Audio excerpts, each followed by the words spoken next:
স্বাস্থ্যই সম্পদ। স্বাস্থ্যকে ঠিক রাখার জন্য আমরা একজন মানুষ এক এক রকম ভাবে চেষ্টা করে যাচ্ছি। কেউ অনলাইন ট্রিটমেন্ট নিচ্ছি, কেউ বা অফলাইনে ডাক্তার দেখাচ্ছি, কেউ বা ডায়েটিশিয়ান দেখাচ্ছি, কেউ বা হেলথ কোচ বা লাইফ কোচের সহায়তা নিচ্ছি। বিভিন্ন রকম ভাবে আমরা চেষ্টা করছি যে আমাদের এই স্বাস্থ্যটাকে ঠিক রাখার। হিপোক্রেটিসকে বলা হয় ফাদার অফ মডার্ন মেডিসিন, যে আজকের দিনে হুবহু একই রকম ভাবে প্রযোজ্য। হিপোক্রেটিস 5টি হেলথ রুলস সম্পর্কে বলেছিলেন। এই 5টি হেলথ রুলস যদি আমরা মেনে চলি, আমরা এই 2025-এ দাঁড়িয়েও হয়তো আমরা অসুস্থ হব না। চলুন দেখে নিই কি সেই 5টি রুলস।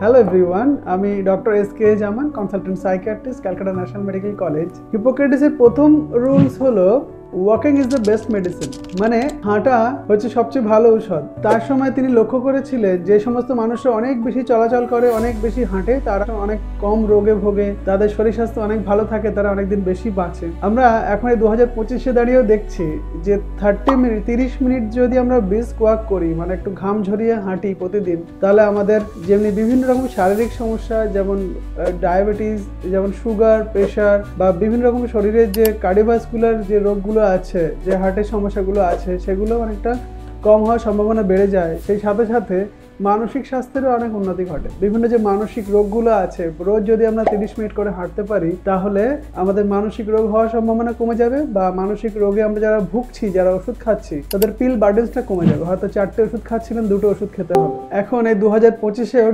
ওয়ার্ল্ড হেলথ অর্গানাইজেশনের যে রেকমেন্ডেশন আছে যে সপ্তাহে অ্যাটলিস্ট 150 মিনিট আমাদেরকে হাঁটতে হবে, যেটা এক্সারসাইজের হাঁটা, মানে টাইম দিয়ে শুধু হাঁটার জন্য টাইম রেখে সেই সময়টা হাঁটতে হবে। এবার চলুন রুলস নাম্বার 2। রুলস নাম্বার 2 হলো treat the person not the disease, মানে মানুষটার ট্রিটমেন্ট করতে হবে, রোগের ট্রিটমেন্ট নয়। মানে রোগটি মানুষটির মধ্যে এসছে, মানুষটির একটা হোলিস্টিক অ্যাপ্রোচ যেন আমাদের ট্রিটমেন্টের সময় থাকে, যে তার আশপাশের পরিবেশ কেমন, তার কোপিং স্কিল কেমন, তার রোগ প্রতিরোধ ক্ষমতা কেমন, তিনি কোন পরিবেশে থাকেন, কেমন তিনি খাবার খাচ্ছেন, তার আশপাশের সাপোর্ট সিস্টেম কেমন, সবকিছু কিন্তু রোগের ওপর প্রভাব আছে।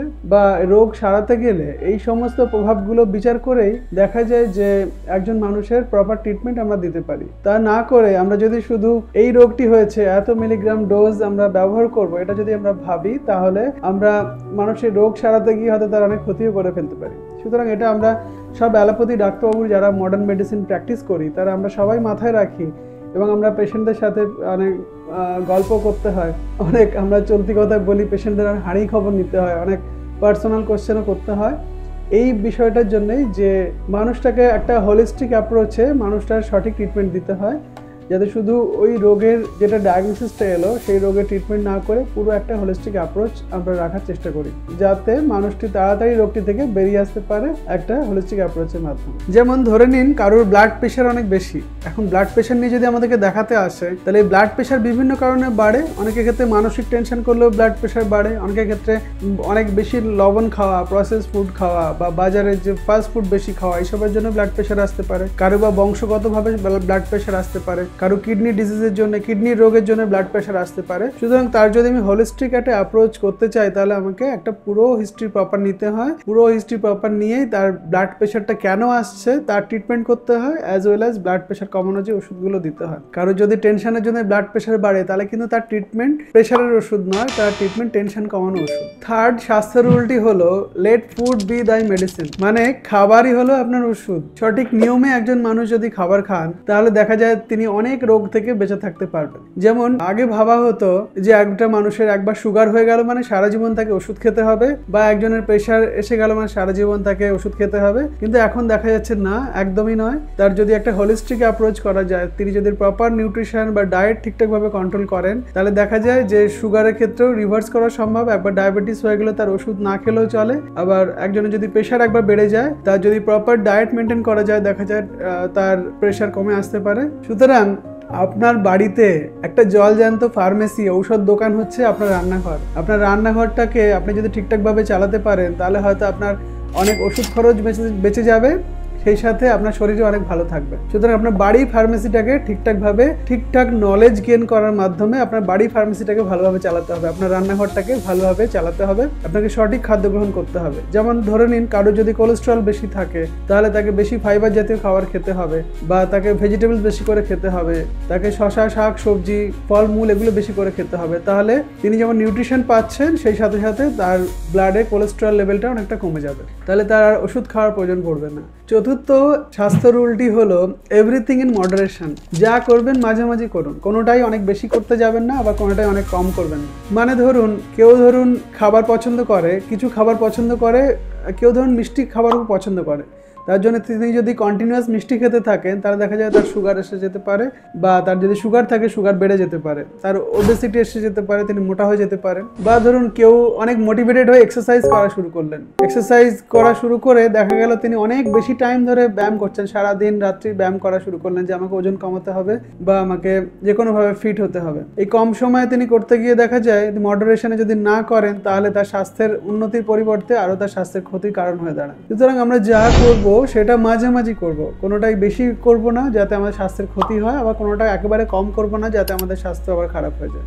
পঞ্চম হেলথ রুলসটি হলো do nothing is also a good remedy. মানে মাঝে মধ্যে কিছু না করাটাই একটা ঔষধ, বা না করাটাই একটা চিকিৎসা। হ্যাঁ, খুব ভালো করে লক্ষ্য করে দেখুন, আপনি যখন খুব চাপের মধ্যে পড়েন বা খুব টেনশনের মধ্যে আছেন বা এমন একটা পরিস্থিতিতে পড়েছেন যে আপনি ভাবছেন কোনো কিছু আমি বেরোনোর কোনো রাস্তা খুঁজে পাচ্ছি না, তখন আপনি কিছুই করবেন না।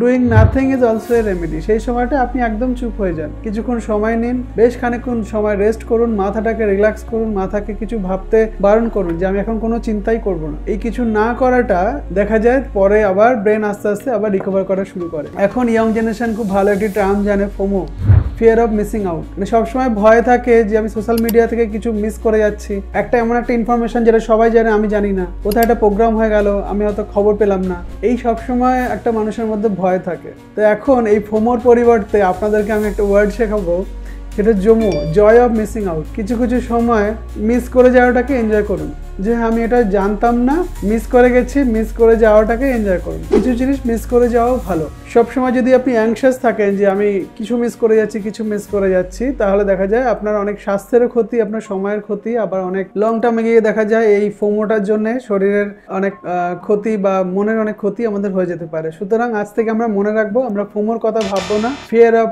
মিসিং আউট না ভেবে আমরা ভাববো JOMO, joy of missing out.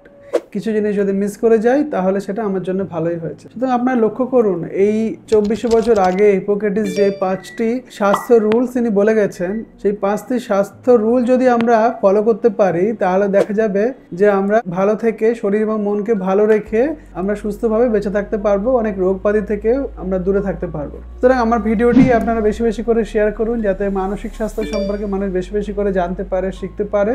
এবং ভিডিওটি ভালো লাগলে লাইক করুন এবং চ্যানেল মলে কথাকে সাবস্ক্রাইব করুন। থ্যাংক ইউ সো মাচ, সবাই ভালো থাকবেন।